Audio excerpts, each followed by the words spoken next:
Samuel 17, berkatalah Ahitofel kepada Absalom, izinkanlah aku memilih 12.000 orang, maka aku akan bersiap dan mengejar Daud pada malam ini juga. Aku akan mendatangi dia selagi ia lesu dan lemah semangatnya, dan mewujudkan dia. Seluruh rakyat yang ada bersama-sama dengan dia akan melarikan diri, maka aku dapat menewaskan raja sendiri. Demikianlah aku akan membawa pulang seluruh rakyat itu kepadamu seperti seorang mempelai perempuan kembali kepada suaminya. Jadi engkau mencari nyawa satu orang saja, sedang seluruh rakyat tetap selamat. Perkataan ini disetujui oleh Absalom dan oleh semua tua-tua Israel. Tetapi berkatalah Absalom, panggillah juga Husai orang Arki itu, supaya kita mendengar apa yang hendak dikatakannya. Ketika Husai datang kepada Absalom, berkatalah Absalom kepadanya demikian, beginilah perkataan yang dikatakan Ahitofel, apakah kita turut nasihatnya? Jika tidak, katakanlah. Lalu berkatalah Husai kepada Absalom, nasihat yang diberikan Ahitofel kali ini tidak baik. Kata Husai pula, engkau tahu bahwa ayahmu dan orang-orangnya adalah pahlawan, dan bahwa mereka sakit hati seperti beruang yang kehilangan anak di padang. Lagi pula ayahmu adalah seorang prajurit sejati, ia tidak akan membiarkan rakyat tidur. Tentulah ia sekarang bersembunyi dalam salah satu lubang atau di salah satu tempat. Apabila dalam penyerangan pertama beberapa orang tewas dan ada orang mendengar hal itu, maka orang akan berkata, rakyat yang telah mengikut Absalom sudah menderita kekalahan. Maka seorang gagah perkasa sekalipun yang hatinya seperti hati singa akan tawar hati sama sekali, sebab seluruh Israel tahu bahwa ayahmu itu seorang pahlawan dan orang-orang yang bersama-sama dia adalah orang gagah perkasa. Sebab itu kunasehatkan, suruhlah seluruh Israel dari dan sampai Bersheba berkumpul kepadamu seperti pasir di tepi laut banyaknya. Dan engkau sendiri juga harus turut bertempur. Apabila kita mendatangi dia di salah satu tempat di mana ia terdapat, maka kita akan menyergapnya, seperti embun jatuh ke bumi, sehingga tidak ada yang lolos, baik dia maupun orang-orang yang akan menyertainya. Dan jika ia mengundurkan diri ke suatu kota, maka seluruh Israel akan mengikat kota itu dengan tali, dan kita akan mengeretnya sampai ke sungai, hingga batu kecil pun tidak terdapat lagi di sana. Lalu berkatalah Absalom dan setiap orang Israel, nasihat Husai orang Arki itu lebih baik daripada nasihat Ahitofel. Sebab Tuhan telah memutuskan bahwa nasihat Ahitofel yang baik itu digagalkan dengan maksud supaya Tuhan mendatangkan celaka kepada Absalom. Sesudah itu berkatalah Husai kepada Zadok dan kepada Abiatar, imam-imam itu, ini dan itu dinasihatkan Ahitofel kepada Absalom dan kepada para tua-tua Israel. Tetapi ini dan itu kunasihatkan. Oleh sebab itu, suruhlah dengan segera memberitahukan kepada Daud demikian. Pada malam ini janganlah bermalam di tempat-tempat penyeberangan ke padang gurun, tetapi menyeberanglah dengan segera, supaya jangan raja dan seluruh rakyat yang bersama-sama dengan dia itu ditelan habis. Yonatan dan Ahimaas menunggu di En-Rogel, dan setiap kali ada seorang budak perempuan yang datang membawa kabar kepada mereka, dan mereka pun langsung memberitahu Raja Daud, sebab mereka tidak boleh dilihat memasuki kota. Tetapi seorang anak melihat mereka, lalu memberitahu Absalom. Jadi pergilah keduanya dengan segera dan sampailah mereka ke rumah seorang di Bahurim yang mempunyai sumur di halamannya. Maka masuklah mereka ke dalamnya. Kemudian perempuan itu mengambil kain tudungan, membentangkannya di atas mulut sumur itu, dan menaburkan butir-butir gandum di atasnya, sehingga tidak kelihatan apa-apa. Sampailah orang-orang Absalom kepada perempuan itu di rumahnya, lalu bertanya, di manakah Ahimaas dan Yonatan? Jawab perempuan itu kepada mereka, mereka telah menyeberangi sungai itu. Kemudian mereka mencari, tetapi tidak mendapatnya. Lalu pulanglah mereka ke Yerusalem. Setelah orang-orang itu pergi, keluarlah keduanya dari sumur, lalu pergi memberitahu Raja Daud, kata mereka kepada Daud, bersiaplah dan seberangilah dengan segera sungai ini, sebab ini dan itu dinasihatkan Ahitofel terhadap kamu. Lalu bersiaplah Daud dan seluruh rakyat yang bersama-sama dengan dia, dan mereka menyeberangi sungai Yordan. Pada, pada waktu fajar tidak ada seorang pun yang ketinggalan yang tidak menyeberangi sungai Yordan. Ketika dilihat Ahitofel bahwa nasihatnya tidak dipedulikan, dipasangnyalah pelana keledainya. Lalu berangkatlah ia ke rumahnya, ke kotanya. Ia mengatur urusan rumah tangganya, kemudian menggantung diri. Demikianlah ia mati, lalu ia dikuburkan dalam kuburan ayahnya. Maka sampailah Daud ke Mahanaim ketika Absalom menyeberangi sungai Yordan dengan seluruh orang Israel yang menyertainya. Absalom telah mengangkat Amasa menggantikan Yoab untuk mengepalai tentara. Amasa dan adalah anak seorang yang bernama Yitra, seorang Ismail yang telah memperistri Abigail binti Nahas, saudara perempuan Seruya, ibu Yoab. Lalu orang Israel dan Absalom berkemah di tanah Gilead.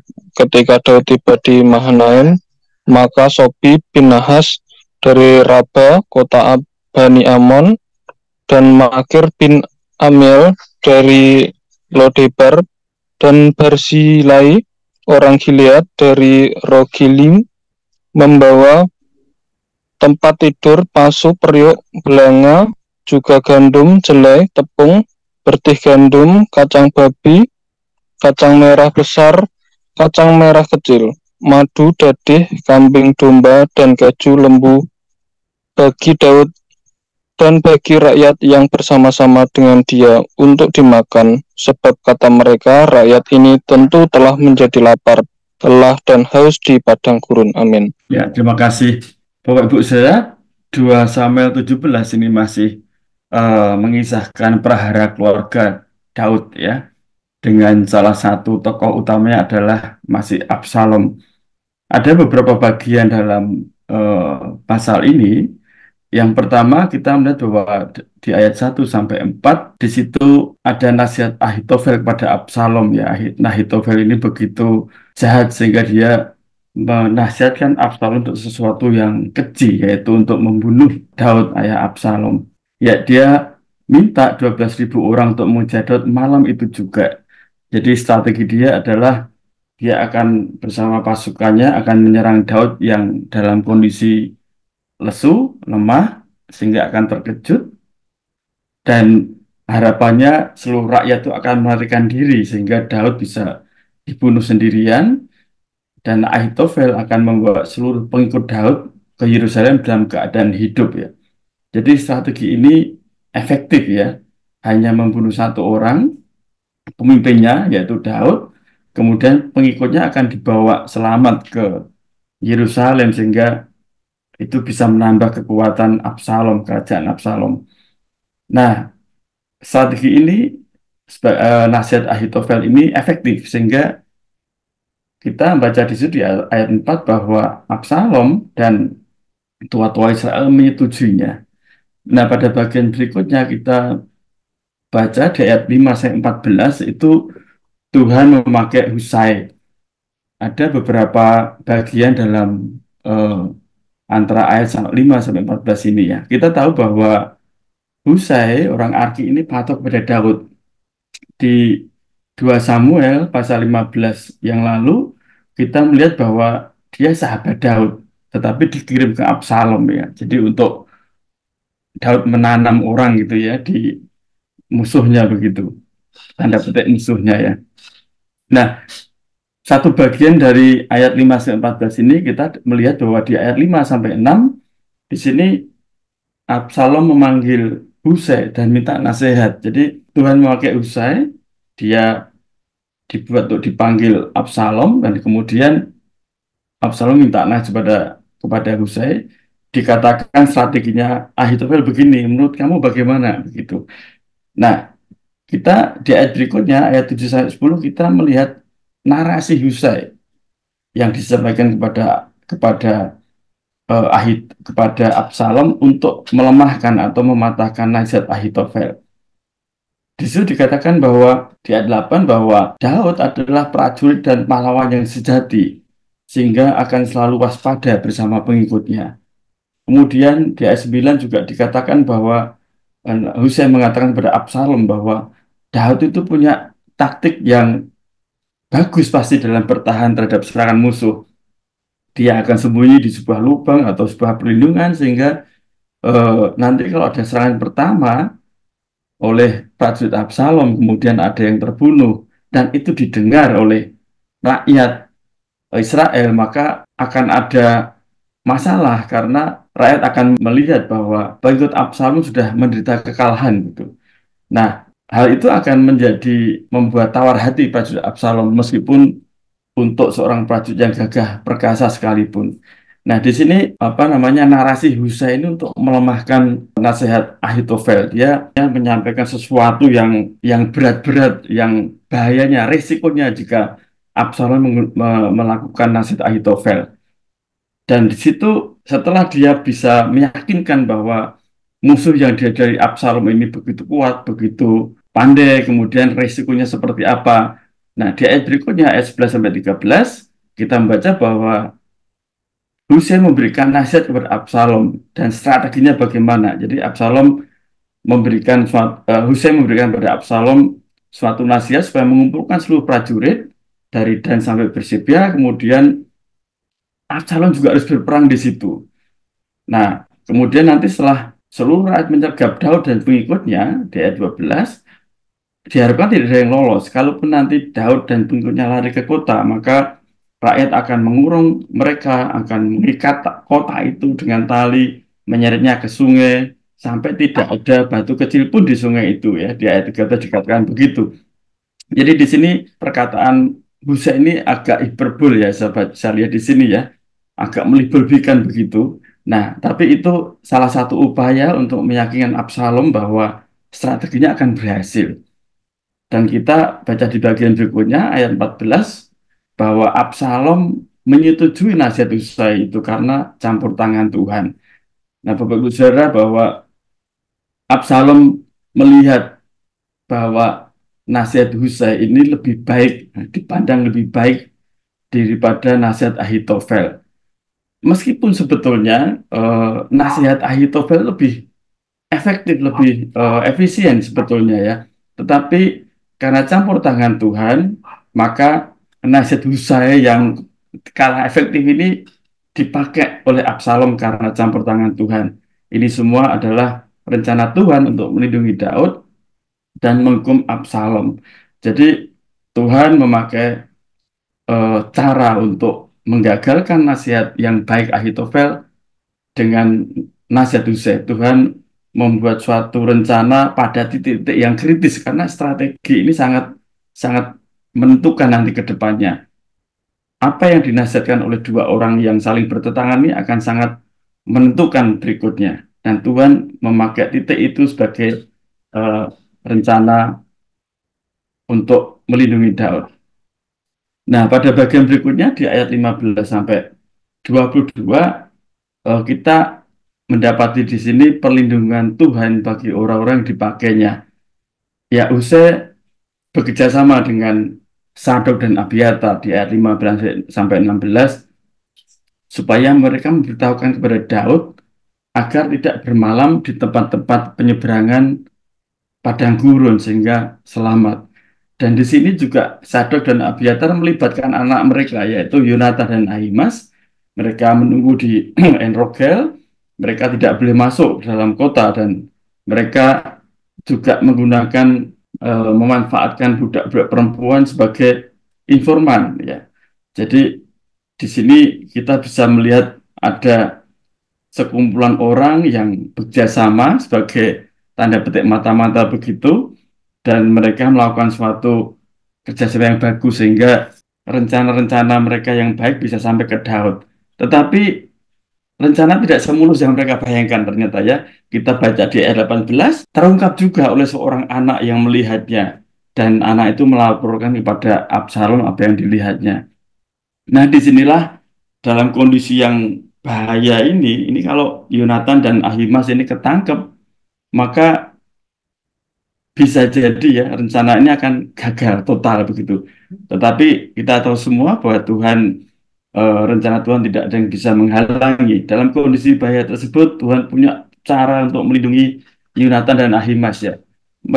Yonatan dan Ahimas ini bisa sampai kepada suatu tempat, di situ punya sumur dan Mereka sembunyi di situ dan kita membaca pemilik sumur ini seorang perempuan dengan akalnya begitu ya, menyembunyikan kedua orang itu, Ahimaaz dan Yonatan itu, di mana bibir sumur ditutup dengan kain tudungan, kemudian di atasnya ditaburkan benih-benih gandum. Ya, ini cara untuk mengelabui prajurit Absalom ya. Mereka tidak mengira bahwa di bawah kain untuk menjemur gandum ini ada orang bersembunyi gitu. Jadi ini suatu kejadian. Saya bayangkan kalau di film gitu pasti menarik sekali gitu ya. Tuhan punya cara-cara yang di luar dugaan untuk melindungi orang-orang yang dipakainya.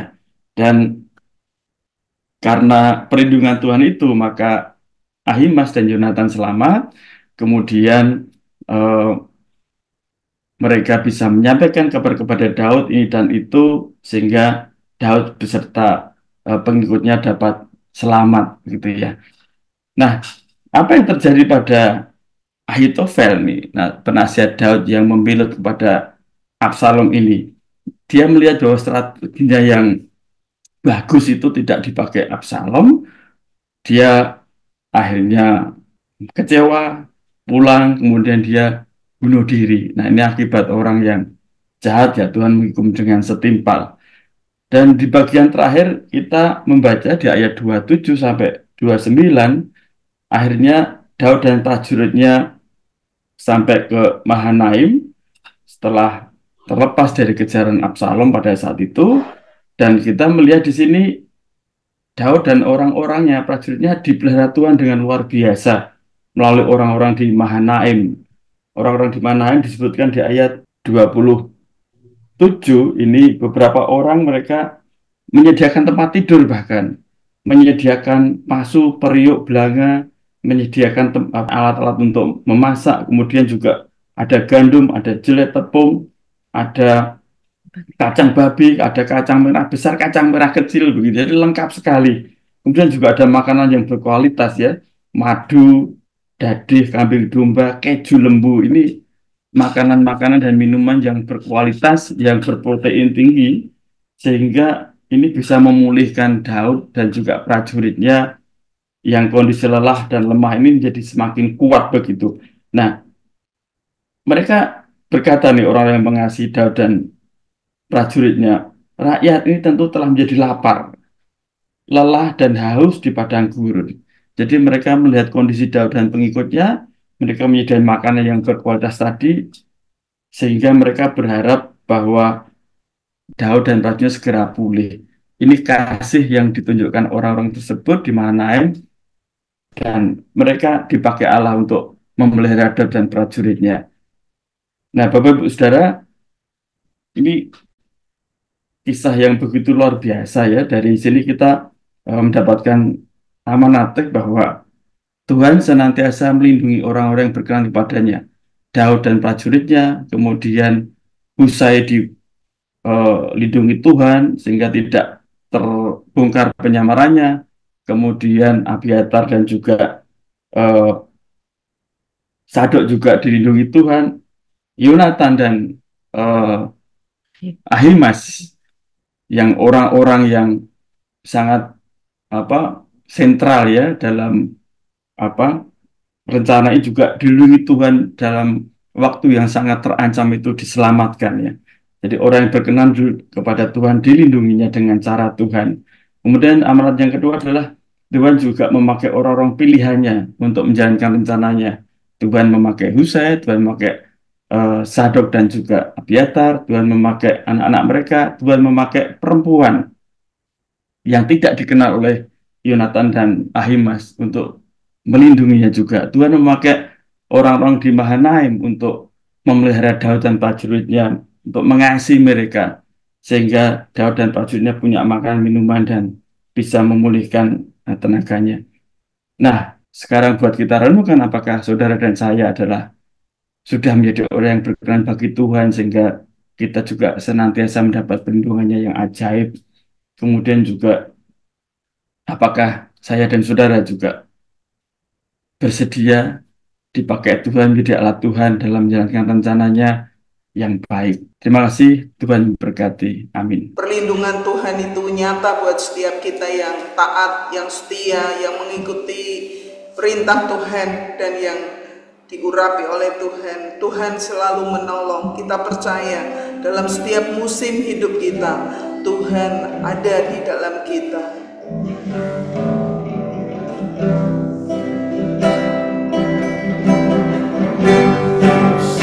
Akan selalu berganti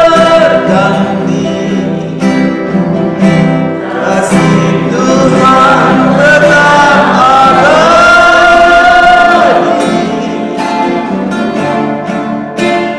akan berubah sampai selamanya.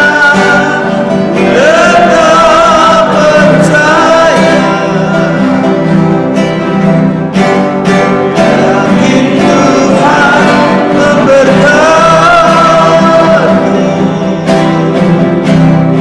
yakin Tuhan melindungi, burung di udara Tuhan pelihara, karena kasih-Nya. Musim akan selalu berganti, akan selalu berganti, kasih Tuhan tetap abadi,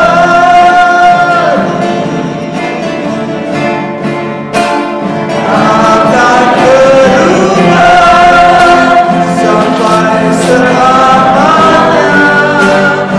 Tetap percaya, yakin Tuhan memberkati, yakin Tuhan melindungi, burung di udara Tuhan pelihara,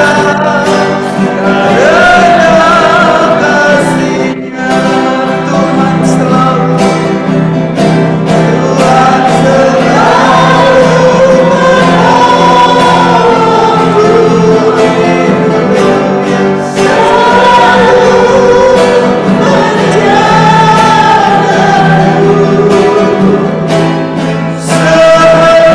selagi rambutku akan terjatuh tanpa seizinku.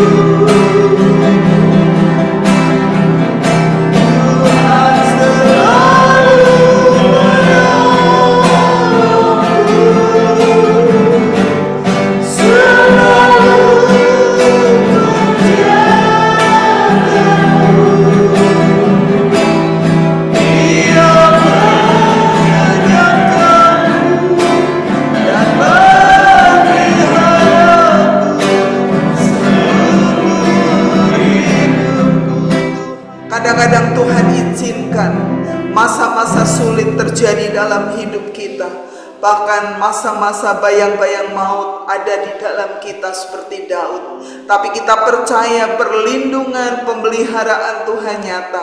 Oleh sebab itu pagi hari ini kita mau tanggalkan segala khawatir ketakutan kita tentang kehidupan ini. Dan kita mau percaya kepada Tuhan dan terus mau dipakai menjadi alat Tuhan. Dan perlindungan Tuhan menyertai kita selalu. Mari kita berdoa. Bapa di surga, aku bersyukur kepada Tuhan karena Tuhan selalu menyertai, Tuhan memelihara setiap anak-anaknya yang setia, yang hidup di dalam kebenaran Tuhan, yang taat kepada Tuhan. Kami berdoa supaya setiap kami pribadi lepas pribadi, keluarga lepas keluarga boleh mempercayai bahwa Engkaulah Allah yang menjamin kehidupan setiap kami. Apapun yang saat ini Tuhan izinkan terjadi tidak mengalahkan iman kami kepadamu, tapi iman kami terus diteguhkan, dikuatkan, dan kami mau tanggalkan segala ketakutan, kekhawatiran kami kepadamu, karena kami tahu bahwa janji-Mu ya dan amin. Pemeliharaan-Mu Tuhan selalu ada di setiap musim hidup kami. Terima kasih ya Tuhan, ampuni segala dosa kami. Di dalam nama Tuhan Yesus kami berdoa, kami mengucap syukur. Haleluya.